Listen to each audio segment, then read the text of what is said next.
अस्सलाम वालेकुम नाजरीन, आप देख रहे हैं फ्लाई न्यूज। खबर शामिल करते चले नवाब शाह से bureau chief Fly News Rizwan Qazi की।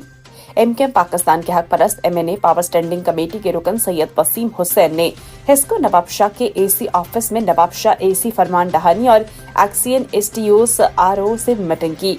इस मौके पर डिस्ट्रिक्ट नवाब शाह के डिस्ट्रिक्ट ऑर्गेनाइजर मौजम खान और ज्वाइंट इंचार्जेस जावेद आराई वकार खान भी मौजूद थे। अरकान कमेटी हक परस्त कौमी असम्बली के रुकन पावर स्टैंडिंग के रुकन सैयद वसीम हुसैन ने हिस्को अफसरान तमाम अमले को तनबीह करते हुए कहा कि नवाब शाह में होने वाली लोड शेडिंग शेड्यूल से बहुत ज्यादा है। आवाम गर्मी की शिद्दत और भारी बिलों से परेशान है। आवाम को रिलीफ दें और लोड शेडिंग कम करें। उन्होंने कहा कि नवाब शाह ताजिरों से कमर्शियल एरिया से 100% रिकवरी के बाद भी 10 से 12 घंटों की लोड शेडिंग की ज्यादती है। इस मामले को इमरजेंसी बुनियादों पर देखें। कमर्शियल एरियाज को फ्री लोड शेडिंग करें ताकि ताजिरों को रिलीफ मिले और तमाम शहर के ट्रांसफार्मर्स को अपग्रेड किया जाए। जहां 100 केवी का ट्रांसफार्मर है, इसे 200 केवी का किया जाए। आवाम बिल भी बढ़ती है और लाइट से भी महरूम रहती है।